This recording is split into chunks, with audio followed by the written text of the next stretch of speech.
ஒரு சீடன் என்ன பண்ணுறான், ரோட்டில் நடந்து போயிட்டு இருக்கும்போது ஒரு பைத்தியக்காரனை பார்க்குறான். அந்த பைத்தியக்காரனை தன்னோட ஆசிரமத்துக்கு குருநாதர்கிட்ட கூட்டு வரான் அந்த சீடன். இப்போ அந்த குருநாதர்கிட்ட சொல்கிறான் இந்த மாதிரி பைத்தியக்காரனை கூட்டு வந்ததை. இப்போ அந்த குருநாதர் என்ன பண்ணுறாரு, அந்த பைத்தியக்காரனை பார்த்துட்டு சீடன்ட்ட சொல்கிறாரு, இந்த பைத்தியக்காரனை கூட்டு போய் அந்த கதவு மூலையில் உட்கார வைங்க.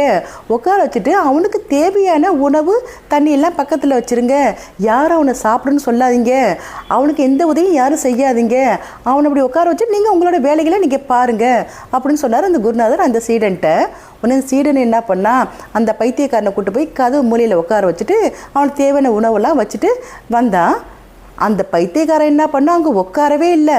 என்ன பண்ணால் அங்கே இருக்க கதவெல்லாம் போட்டு உடச்சிக்கிட்டு இருந்தான், அங்கே இருக்கிறதெல்லாம் தூக்கி போட்டு கொட்டிக்கிட்டு இருந்தான், அங்கே இருக்க கல் எல்லாத்தையும் தூக்கி தூக்கி எரிஞ்சிக்கிட்டு இருந்தான், போட்டு உடச்சிக்கிட்டே இருந்தான். ஆனால் யாருமே அவனை கண்டுக்கவே இல்லை. கொஞ்ச நாள் இதே மாதிரி போயிட்டே இருந்துச்சு. கொஞ்ச நாளைக்கு பிறகு என்ன ஆச்சுன்னா, அந்த பைத்தியக்காரன் என்ன பண்ணால் நேராக அந்த குருநாதர்கிட்ட சொன்னான். என்ன சொன்னான்னா, எனக்கு நீங்கள் தியானம் கற்று தரீங்களா அப்படின்னு சொல்லி கேட்டான். அதாவது இது எப்படி நடந்துச்சுன்னா, அந்த இடத்துல எதிர்வினையே இல்லாதனால அது தன்னைத்தானே சரி பண்ணிக்க முடிஞ்சுது.